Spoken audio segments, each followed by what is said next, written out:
Madam, మీకు CM Revanth Reddy CM కాకముందు మీ contract వ్యవస్థ ఉండదు, అవుట్సోర్సింగ్ వ్యవస్థ ఉండదని కూడా చెప్పిండి. ఇప్పుడు 2.5 సంవత్సరాలు అయినా కూడా మళ్ళీ అదే వ్యవస్థ కొనసాగిస్తుంది.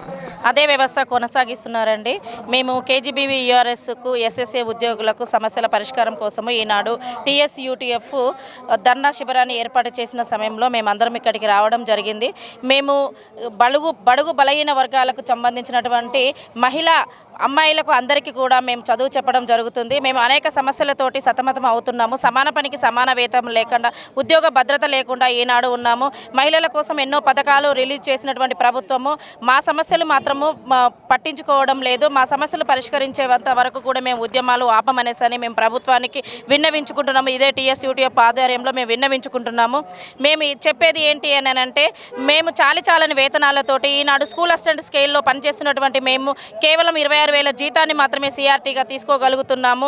ఎస్ఓగా పనిచేస్తే అంటే హెడ్ మాస్టర్గా పనిచేస్తున్నటువంటి వాళ్ళు కూడా వాళ్ళకు లక్షల పైన జీతాలు ఉన్నప్పటికీ మాకు మాత్రము 30-31,000 జీతాలే ఉన్నాయి. ఈనాడు వంట వాళ్ళు మార్నింగ్ 6 o'clock వచ్చారు అంటే ఈవినింగ్ 7 o'clock వెళ్ళడం జరుగుతుంది. 200 ఒక్కొక్క స్కూల్లో ఇంటర్మీడియట్ 10th ప్రతి ఒక్క క్లాస్లో కూడా ఉన్నటువంటి వాళ్ళందరికీ కూడా 200-300 మంది అమ్మాయిలకు కూడా వాళ్ళు వంట చేయడం జరుగుతుంది. స్వీపర్స్ అయితేంది, అటెండర్స్ అయితేంది, వాచ్మెన్స్ అయితేంది అందరికీ కూడా 9,000 10,000 జీతాల లోపే ఉంది. ఈనాడు పనికి పోయినా కూడా రోజు 300-400 వస్తే వాళ్ళు 30,000-40,000 సంపాదించుకునేటటువంటి వాళ్ళు కూడా ఈరోజు 1,000 రూపాయలు 10,000కు మాత్రమే జీతం సంపాదించుకోగలుగుతున్నాము. మేము అందరికీ చాలా సమస్యలతోటి సతమతం అవుతున్నాము. మా సమస్యలు పరిష్కరించేంత వరకు మేము ఉద్యమాలు ఆపము అనేసని కూడా విన్నవించుకుంటున్నాం సార్. మాకు హెల్త్ కార్డులు కావాలి, ఉద్యోగ భద్రత కావాలి అనేసని కూడా మేము ఈ ప్రభుత్వానికి విన్నవించుకుంటున్నాము. సార్ మేము కస్తూర్బాలో పనిచేస్తున్నాం సార్. జేఎల్సీ స్థాయిలో ఉన్న వాళ్ళకు కూడా మినిమం 30,000 రూపాయలే. యాక్చువల్గా గత ప్రభుత్వంలో ఉన్నప్పుడు మాత్రం కాంట్రాక్ట్ వ్యవస్థ ఉండదు అన్నారు. అప్పుడు 10 సంవత్సరాలు చేశాం. ఆ తర్వాత రేవంత్ రెడ్డి సార్ వచ్చిన తర్వాత మీరు మా ప్రభుత్వాన్ని కనుక గెలిపించినట్లయితే వెంటనే రెగ్యులర్ చేసి మీకు వెంటనే జీవో కాపీ ఇచ్చి పంపిస్తాను, మీ సంఘ నాయకులు మిమ్మల్ని రాజు దర్బార్గా కూర్చోబెట్టి అసెంబ్లీలో ఇచ్చి పంపిస్తామన్నారు. కానీ ఇంతవరకు ఇవ్వలేదు. 3 సంవత్సరాలు కావస్తుంది. ఇంకెప్పుడు అడిగినప్పుడు 2 సార్లు కలిసాము. అందరినీ మినిస్టర్లను కలిసాం, ఎమ్మెల్యేలను కలుస్తూనే ఉన్నాం. అయినా మా ధర్నా చేస్తున్నా కానీ మనం పట్టించుకోవట్లేదు. కాబట్టి మా ప్రభుత్వాలను కంపల్సరిగా మా గోసను కూడా పట్టించుకోవాల్సిన అవసరం ఉంది. మహిళలకు అత్యధిక ప్రాధాన్యత ఇచ్చే ఈ ప్రభుత్వం మేము కూడా మహిళలమే, తెలంగాణ ఆడపడుచులేమే కాబట్టి మా సమస్యలను వెంటనే పరిష్కారం చేయాలని చెప్పి కోరుకుంటున్నాం సార్. కేజీబీవీ యూఆర్ఎస్ సమగ్ర శిక్ష ఉద్యోగుల సమస్యల పరిష్కారానికై టీఎస్యూటీఎఫ్ ఆధ్వర్యంలో 3 దశల పోరాటంలో భాగంగా నేడు చివరి దశ అయిన ఇందిరా పార్క్ దగ్గర ధర్నా నిర్వహిస్తున్నాము. ముఖ్యంగా కేజీబీవీ యూఆర్ఎస్ సమగ్ర శిక్ష ఉద్యోగులను గౌరవ ముఖ్యమంత్రి గారు అధికారంలోకి రాకముందు తప్పకుండా కాంట్రాక్ట్ ఉద్యోగులందరినీ రెగ్యులరైజ్ చేస్తామన్నారు. మరి 3 సంవత్సరాలు గడుస్తూ ఉన్నా ఈనాటికి రెగ్యులరైజ్ చేయకపోవడం, మేము గత 20 సంవత్సరాలుగా కేజీబీవీల్లో పనిచేస్తూ ఉన్నాము, వెట్టి చాకిరీ చేస్తూ ఉన్నాము. మా యొక్క కష్టానికి తగ్గ వేతనం కూడా ఇవాళ రావడం లేదు. సుప్రీంకోర్టు చెప్పిన దాని ప్రకారం సమాన పనికి సమాన వేతనం ఇవ్వకపోగా మాతో ఇంకా మరింత ఎక్కువ వెట్టి చాకిరీ చేయించడం అనేది అసంబద్ధం. కాబట్టి గౌరవ ముఖ్యమంత్రి గారు దీనిపై స్పందించి వెంటనే మా యొక్క కష్టాన్ని, కేజీబీవీ యూఆర్ఎస్ సమగ్ర శిక్ష ఉద్యోగుల కష్టాన్ని గుర్తించి మమ్మల్ని రెగ్యులరైజ్ చేయాలని మనస్ఫూర్తిగా సీఎం గారిని వేడుకుంటా ఉన్నాము. అదేగాక ఇవాళ ఈ వెట్టి చాకిరీ చేస్తూ మా యొక్క నైట్ డ్యూటీలు అంటూ చాకిరీ చేస్తూ మేము చాలా కష్టపడతా ఉన్నాము. మా ఆరోగ్యాలు కూడా పాడవడం జరిగింది. కాబట్టి వెంటనే గవర్నమెంట్ ఉద్యోగుల మాదిరి మాకు హెల్త్ కార్డులు మంజూరు చేయాలి. అదేవిధంగా ప్రమాదవశాత్తు చనిపోయిన ఉద్యోగులకు ఎక్స్గ్రేషియాను కూడా చెల్లించాలని గౌరవ ముఖ్యమంత్రి గారిని ఈ సందర్భంగా వేడుకుంటా ఉన్నాము. Thank you. అవును సార్, బడ్జెట్లో ఈసారి పిఏబిలో ఖచ్చితంగా మా కాంట్రాక్ట్ ఎంప్లాయీస్ గురించి వస్తుందని మేము ఆశపడ్డాము. బడ్జెట్ రిలీజ్ చేసిన తర్వాతే మేము ఈ ధర్నాకు వచ్చాము. ఎందుకంటే బడ్జెట్లో మా గురించి ఎటువంటి ప్రస్తావన లేదు. మరి మేము దాదాపు 20 ఏళ్ళుగా ఈ కేజీబీవీ యూఆర్ఎస్ సమగ్ర శిక్షలో కాంట్రాక్ట్ పద్ధతిలో మేము ముందుకు వెళ్తున్నాము. అయినప్పటికీ ప్రభుత్వం శ్రమదోపిడీ చేస్తుంది. మరి గత పిఆర్సీలో కూడా తెలంగాణ వచ్చిన తర్వాత గత పిఆర్సీలో కూడా సంవత్సరానికి 1000 రూపాయల ఇంక్రిమెంట్ ఇవ్వాలి వీళ్ళకు అనేటటువంటి పిఆర్సీ రికమెండ్ చేసింది. అయినప్పటికీ కూడా ప్రభుత్వం అది అమలు చేయడం లేదు. సీనియర్ జూనియర్ అనే పద్ధతి లేకుండా ఇప్పుడు వచ్చినటువంటి వాళ్లకు అంతే జీతం ఉంది. మేము ఎప్పుడో 20 ఏళ్ల నుంచి చేస్తున్నటువంటి వాళ్లకు మాకు కూడా అదే జీతం ఉంది. ప్రభుత్వం ఈ ప్రభుత్వాన్ని మేము ముఖ్యంగా రేవంత్ రెడ్డి గారిని మేము వేడుకుంటుంది ఏంటంటే, తను ప్రతిపక్షంలో ఉన్నప్పుడు మా కేజీబీవీ యూఆర్ఎస్ సమగ్ర శిక్ష ఉద్యోగులందరినీ రెగ్యులరైజ్ చేస్తాను అని చెప్పి మాట ఇచ్చారు. మరి మహిళలకు పెద్ద పీట వేసి మహిళా సంక్షేమ పథకాలను అమలు చేస్తున్నారు. మరి మేము మహిళలమండి, మమ్మల్ని చూడండి, మేము కాంట్రాక్ట్ పద్ధతిలో చాలా తక్కువ వేతనాలతో పనిచేస్తున్నాము. ఈరోజు ఉన్నటువంటి ధరలను మేము తట్టుకోలేక మా కుటుంబాలు రోడ్డున పడుతున్నాయి. మేము ఉద్యోగాలు చేయడానికి వెళ్తున్నప్పుడు ఆన్ డ్యూటీలో యాక్సిడెంటల్గా చాలామంది చచ్చిపోతున్నాము. కనీసం మా చావు ఖర్చులకు కూడా మేమే మా తక్కువ జీతాలు ఉన్నప్పటికీ కూడా తలా 100-200 చందా వేసుకొని ఇవ్వాల్సిన పరిస్థితి ఉంది. మరి దీనిని గౌరవ ముఖ్యమంత్రి గారు తొందరగా స్పందించి మమ్మల్ని చర్చలకు పిలిచి మా సమస్యల్ని పరిష్కరించాలని మేము ఈ సభాముఖంగా తెలియజేస్తున్నాము. ఇక్కడ మేము ఇందిరా పార్కులో దాదాపు ఈరోజు 10,000 మందితో మేము ఈరోజు ధర్నా నిర్వహిస్తున్నాము.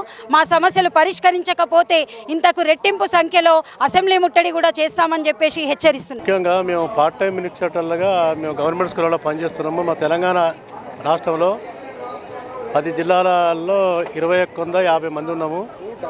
మాకు గత 13 సంవత్సరాల నుండి 11,700 జీతంతోనే ఇస్తున్నారు. మరియు టర్మినేషన్ చేస్తారు. ప్రతి సంవత్సరం 10 నెలల జీతం ఇచ్చుకుంటూ మమ్మల్ని స్కూళ్ళల్లో మరీ ఘోరంగా పనిచేసుకుంటున్నారు గవర్నమెంట్. మాకు కనీసం హెల్త్ కార్డులు లేవు. మాకు పిల్లలయ్యారు. మరియు మనవరాలు కూడా వచ్చారు. మాకు కనీసం మాకు ఎటువంటి ఎక్స్పీరియన్స్ లేదు. చనిపోతే మళ్ళీ స్కూళ్ళల్లో టైమింగ్ ప్రకారం ఎఫ్ఆర్ఎస్ అని పెట్టారు.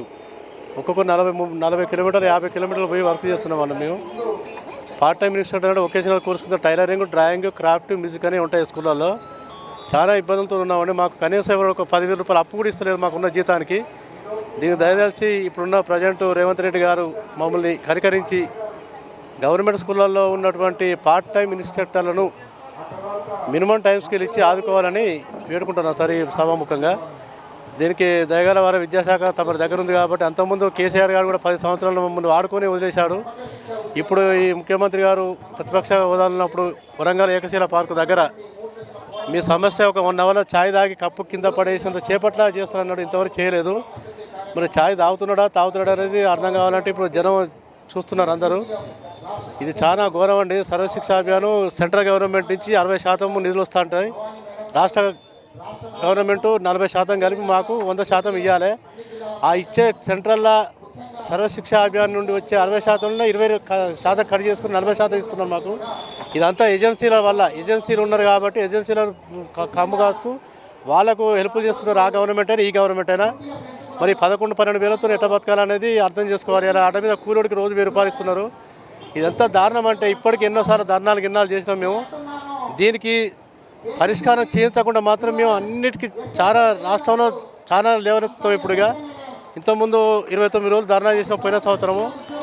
మాకు ఆ పేమెంట్ కూడా మాకు అమౌంట్ కూడా ఇవ్వలేదు. అది సాలరీ అది మరి లక్షలు తీసుకుంటున్న జీతాలు గవర్నమెంట్ ఎంప్లాయర్. మరి వాళ్ళతో సమానంగా మేము పనిచేస్తున్నాం సార్. ఎంక్వైరీ చేసుకోండి. మీ ఎఫ్ఆర్ఎస్ పెట్టారు, అన్నిటికీ ఎంక్వైరీ పెట్టుకోండి. దేనికంటే మేము దానికి సిద్ధమవుతాం. మేము 55 ఏళ్ళకి వచ్చినాం సార్. మేము కనీసం హాస్పిటల్ పోదాన్నా కూడా డబ్బులు లేకుండా మా పిల్లలను చదివించుకోవాలన్నా కూడా ఇబ్బంది పడుతున్నాం మేము. దీనికి విద్యాశాఖ మంత్రిగా మీరు ఉన్నారు కాబట్టి మాకు ఈ కాంగ్రెస్ గవర్నమెంట్ పాలనలో ప్రజాపాలన అన్నారు, ఇందిరమ్మ పాలన అన్నారు, ఏం చేస్తారో చేయండి సార్. Thank you sir. ఈరోజు కస్తూర్బా గాంధీ బాలిక విద్యాలయాల్లో పనిచేస్తున్న మహిళా ఉద్యోగులు, అట్లాగే యూఆర్ఎస్ అర్బన్ రెసిడెన్షియల్ స్కూళ్ళు, అలాగే సమగ్ర శిక్ష ఉద్యోగుల డిమాండ్ల మీద 3 దశల పోరాటంలో భాగంగా ఇవాళ మహాధరణ నిర్వహిస్తూ ఉన్నాం. మొదటి దశ పాఠశాల స్థాయిలో నిరసనలు తెలియజేశాం. 2వ దశలో జిల్లా కలెక్టరేట్ కార్యాలయాల ముందు కూడా పోరాటం జరిగింది 16వ తారీఖు. 2 దశల పోరాటాల పట్ల ఈ రాష్ట్ర ప్రభుత్వం ఏమాత్రం స్పందన లేదు. మరి చాలా తీవ్రమైన సమస్యలు, తీవ్రమైన ఆవేదనతో ఉన్న ఉద్యోగుల బాధలను అర్థం చేసుకొని ఈ రాష్ట్ర ప్రభుత్వం పరిష్కరించాలి. ప్రజాపాలన ప్రభుత్వం, ప్రజాప్రభుత్వం అని చెప్తూ మరి ప్రజలు పోరాటాలు చేస్తున్నా పట్టించుకోలేని దయనీయ స్థితిలో ఈరోజు ఉంది. ముఖ్యంగా విద్యారంగంలో ఈరోజు రాష్ట్ర ప్రభుత్వం చేస్తున్న ప్రయత్నాలు అన్నీ కూడా సఫలం కావాలంటే మరి ఉపాధ్యాయులు, అందులో పనిచేస్తున్న ఉద్యోగులందరి సమస్యల పరిష్కారంలో ప్రభుత్వానికి చిత్తశుద్ధి ఉండాలా. కానీ ఈరోజు చూస్తూ ఉంటే ఏ డిమాండ్ చూసినా పెండింగ్లో పెడుతూ మరి కొత్త డిమాండ్లు అడగకుండా ప్రభుత్వం కాలయాపన చేస్తూ ఉంది. అందుకనే ఈరోజు ఉద్యోగుల ఆగ్రహం ఎలా ఉందో ఈరోజు ఈ ధర్నా శిబిరం ప్రభుత్వానికి అద్దం పడుతూ ఉంది. మరి ఇప్పటికైనా ప్రభుత్వం తెలుసుకొని వాళ్ళ యొక్క చర్చలకు పిలిచి మరి డిమాండ్లను పరిష్కారం చేయాలని, వాళ్ళు అడుగుతున్న ఏవి గొంతెమ్మ కోరికలు కాదు. ఇవాళ ప్రభుత్వం చట్టబద్ధ శ్రమ దోపిడీకి పాల్పడుతూ ఉంది. ఒక ప్రభుత్వ ఉద్యోగ వ్యవస్థలో మరి కనీస వేతనాల చట్టం అమలు జరగకుండా ఉల్లంఘన జరుగుతూ ఉంది. అంతేకాదు ఇలా కనీస వేతనాల చట్టంతో పాటు సెలవు సౌకర్యాల విషయంలో కూడా ఒక పూర్తి వివక్షత కూడిన ఉంది. మరి ఇది ప్రభుత్వం నుంచి రావాల్సింది. అయితే అట్లాగే జిల్లా స్థాయిలో రాష్ట్ర స్థాయిలో అధికారులు కూడా మరి కస్తూర్బా ఉద్యోగులు అంటే ఒక చిన్న చూపుతో కాంట్రాక్ట్ ఉద్యోగులు అని చెప్పి వాళ్ళను మానసికంగా వేధింపులకు భయాందోళనకు గురి చేస్తూ ఉన్న పరిస్థితి ఉంది. కాబట్టి ఉద్యోగ భద్రత కోసం, ఆరోగ్య భద్రత కోసం కనీస వేతనాల చట్టం అమలు జరపాలనే డిమాండ్లతో ఈరోజు చేస్తున్న ధర్నా మరింత ఉధృత రూపం జరగకుండా భవిష్యత్తులో ఆందోళన మరింత తీవ్రంగా జరగద్దంటే మరి ప్రభుత్వం వెంటనే వాళ్ళ డిమాండ్లను పరిష్కరించాలా. ఇవాళ ఈ ప్రభుత్వానికి గుర్తు చేస్తూ ఉన్నాం. కొత్తగా అధికారంలోకి వచ్చిన వెంటనే ఉప ముఖ్యమంత్రి హోదాలో మల్లు భట్టి విక్రమార్క గారితో వారి 20 రోజుల సమ్మె సందర్భంగా కొన్ని ఒప్పందం జరిగింది. ఆ ఒప్పందాన్ని అమలు చేయడంలో ఈ ప్రభుత్వం నిర్లక్ష్యం చేస్తూ ఉంది. 2 సంవత్సరాల కాలం గడిచిపోయింది. ఇంకా మీరు చేయాలనుకుంటే 2 ఏళ్ల కాలమే ఉంది. ఈ 2 ఏళ్ల కాలంలో వాళ్ళ డిమాండ్లు నెరవేర్చడంలో మీరు ఏ రకంగా నిర్లక్ష్యం చేసినా ఆ ఉద్యోగుల ఆగ్రహానికి గురి కావాల్సి వస్తుందని TSUTF వారి కోసం నిరంతరం పోరాటాలు చేస్తుందని చెప్పి మీ ద్వారా ప్రభుత్వాన్ని హెచ్చరిస్తూ ఉన్నాం. గతంలో సీఎం రేవంత్ రెడ్డి సీఎం కాకుండా ప్రతిపక్ష నేతగా ఉన్నప్పుడు వీళ్ళందరినీ రెగ్యులరైజ్ చేస్తాను, అసలు కాంట్రాక్ట్ వ్యవస్థ, అవుట్సోర్సింగ్ వ్యవస్థనే తీసేస్తా అని చెప్పడం జరిగింది. కానీ ఇప్పటికి 2.5 సంవత్సరాలు కలిసినా కూడా కనీసం పట్టించుకున్న దాఖలాలు కూడా లేవు. వాస్తవం. ప్రభుత్వం ఆ రోజు ఇదే ముఖ్యమంత్రి గారు ప్రతిపక్ష నాయకుడిగా ఉన్నప్పుడు శిబిరాలకు వెళ్ళి ఛాయ్ తాగినంత లోపల మీ సమస్యలు పరిష్కారం చేయొచ్చు అని చెప్పన్నారు. మరి ఛాయ్ తాగినంతసేపు 2 ఏళ్ళుగా ఛాయ్ తాగడం జరగట్లేదా? సమస్యలు మరి గుర్తుకు రావట్లేదా? గుర్తుకు రావడం కోసం ఇవాళ మేము పోరాటాలు చేస్తుంటే ఇవాళ పోలీసులు కూడా అత్యుత్సాహం చూపించి ధర్నాకు, శాంతియుత ధర్నాకు వస్తుంటే అవుట్స్కట్లో ఉన్న పోలీస్ స్టేషన్లలో అరెస్ట్ చేయబోతూ ఉన్నారు. అందుకనే మేము పోలీస్ డిపార్ట్మెంట్ కానీ ప్రభుత్వాన్ని కానీ హెచ్చరిక చేయదలుచుకుంది ఏంటంటే, మీరు సమస్యలు పట్టించుకొని ఉంటే మేము పోరాటాలు చేయాల్సిన అవసరం లేదు. ఉపాధ్యాయులు రోడ్లు ఎక్కాల్సిన పరిస్థితిని చేస్తుంది ప్రభుత్వం. కాబట్టి మరి స్పందించి ఇప్పుడు సమస్యల పరిష్కారం కోసం కృషి చేస్తే భవిష్యత్తులో ఆందోళన జరగదు. కానీ ఇలా అరెస్టులతోటి భయపెట్టాలనుకుంటే జీవితాల కోసం కొట్లాడే వాళ్లకు అరెస్టులు, కేసులు పెద్ద భయమైనది కాదు. కాబట్టి ఉపాధ్యాయులు క్రమశిక్షణగా పోరాటం చేస్తారు. వాళ్ళని విశ్వసించాలి. మేము భరోసా ఇచ్చాం, అసెంబ్లీ ముట్టడి కోసం కాదు, హైదరాబాద్లో ఆవేదన కోసం చెప్పాం. కానీ పోలీస్ డిపార్ట్మెంట్ను ప్రొచ్చుగొలిపి ఇవాళ అరెస్టులు చేయిస్తూ ఇక్కడికి రాకుండా అడ్డుకున్నారు. ఎంతకాలం అడ్డుకోగలుగుతారు? ఇంటి నుంచి బయలుదేరిన ఉద్యోగి పోరాటం చేయాలనుకుంటే అసెంబ్లీకి కూడా రాగలుగుతాడు. కానీ క్రమశిక్షణ నేర్పే వాళ్ళం, ఉపాధ్యాయులం సహనంతో వ్యవహరిస్తూ ఉంటే మా సహనానికి ప్రభుత్వం పరీక్ష పెట్టడం కాదు. ఇవన్నీ అవసరం లేదు. ప్రభుత్వం తాను ఇచ్చిన హామీలకు కట్టుబడి అమలు జరిపితే సరిపోతుంది. వాళ్ళ ఆవేదన తీరుతుంది. ప్రభుత్వ బాలికలు చదువుతున్న పేద పిల్లలు చదివే పాఠశాలలో పనిచేస్తే ఉపాధ్యాయులు మానసికంగా ఉత్సాహంగా పనిచేస్తారని చెప్పి ప్రభుత్వానికి మీ ద్వారా విజ్ఞప్తి చేస్తాం. బడ్జెట్లో కూడా నిధులు కూడా కేటాయించినట్టుగా ఎక్కడ లేదు. బడ్జెట్ కాదు, ప్రభుత్వం తలుచుకుంటే ఇప్పుడున్న బడ్జెట్లో నుండి కూడా కేటాయించవచ్చు. మనకు కేంద్రం నుండి 60% వస్తుంది. PAB సెంట్రల్ స్టేట్ గవర్నమెంట్ భరించేది 40% మాత్రమే. కాబట్టి కస్తూర్బా స్కూల్ కానీ సమగ్ర శిక్ష ఉద్యోగుల వేతనాల భారం కేవలం రాష్ట్ర ప్రభుత్వ భారం కాదు, కేంద్రం నుండి వస్తుంది. కానీ ప్రభుత్వంలో చిత్తశుద్ధి లేదు. కాబట్టి బడ్జెట్లో కేటాయించకపోయినా మిగులు ఇతర బడ్జెట్ల నుంచి కూడా, విద్యారంగంలో ఉన్న బడ్జెట్ నుంచి కూడా వీళ్ళకు ఇచ్చుకునే ఇది స్కీమ్ కాబట్టి సమగ్ర శిక్షకు ప్రత్యేకంగా బడ్జెట్ ఉంటుంది, గ్రాంట్ ఉంటుంది. అందులో నుండి ఇచ్చేదే తప్ప ప్రభుత్వం ప్రత్యేకంగా బడ్జెట్ కేటాయించాల్సిన అవసరం లేదు. బడ్జెట్ కేటాయింపులతో సంబంధం లేదు. కానీ ఈరోజు ఆరోగ్య కార్డులు ఇస్తామన్నారు, కాంట్రాక్ట్ ఉద్యోగులకు ఆరోగ్య కార్డులు లేవు. మరి ఏ రకంగా సమర్థనీయం ప్రభుత్వం? ఆరోగ్య భద్రత లేదు. మరి ఆరోగ్య భద్రత, ఆరోగ్య కార్డులు ఇవ్వాలనేది కూడా వాళ్ళ ప్రధాన డిమాండ్. వీటికి ప్రభుత్వం అందరితో పాటు వీళ్ళని సమానంగా చూసింది. 1056 కోట్లు ఇలా రెగ్యులర్ ఉద్యోగుల కోసం పెట్టారు. ఇంకో 100 కోట్లు పెడితే కాంట్రాక్ట్ ఉద్యోగులందరికీ కూడా భవిష్యత్తు భద్రత వస్తుందని చెప్పి మీ ద్వారా ప్రభుత్వానికి విజ్ఞప్తి చేస్తాం. KGBVS అట్లా సర్వశిక్ష అభియాన్ ఉద్యోగులు ఎవరైతే ఉన్నారో వాళ్ళందరూ కూడా వెంటనే రెగ్యులర్ చేయాలని చెప్తున్నారు. వాళ్ళకు చాలని జీతాలతో కాలం వెళ్ళదీస్తున్నారు. సమాన పనికి సమాన వేతనం అని డిమాండ్ చేస్తున్నారు. అట్లాగే రెగ్యులర్ ఎంప్లాయీస్ ఏవైతే ఉన్నారో వాళ్ళకు సమానంగా మేము పనిచేస్తున్నా కూడా మా పట్ల ప్రభుత్వం విమర్శ చూపిస్తుందని చెప్తున్నారు. అట్లాగే గతంలో PCC అధ్యక్షుడిగా ఉన్నప్పుడు రేవంత్ రెడ్డి ఏకశిలా పార్క్లో సమావేశం పెట్టినప్పుడు మిమ్మల్ని ఛాయ్ తాగినంత సేపట్లో మిమ్మల్ని రెగ్యులర్ చేస్తాను, మీ సమస్యలను పరిష్కరిస్తానని చెప్పి ఇచ్చిన హామీలను కూడా వెంటనే అమలు చేయాలని చెప్పేసి కూడా సర్వశిక్ష అభియాన్ ఉద్యోగులు అయితే డిమాండ్ చేస్తున్నారు. కెమెరామెన్ శ్రీకాంత్, కిరణ్ కుమార్, పల్లవి టీవీ, ఇందిరా పార్క్, హైదరాబాద్.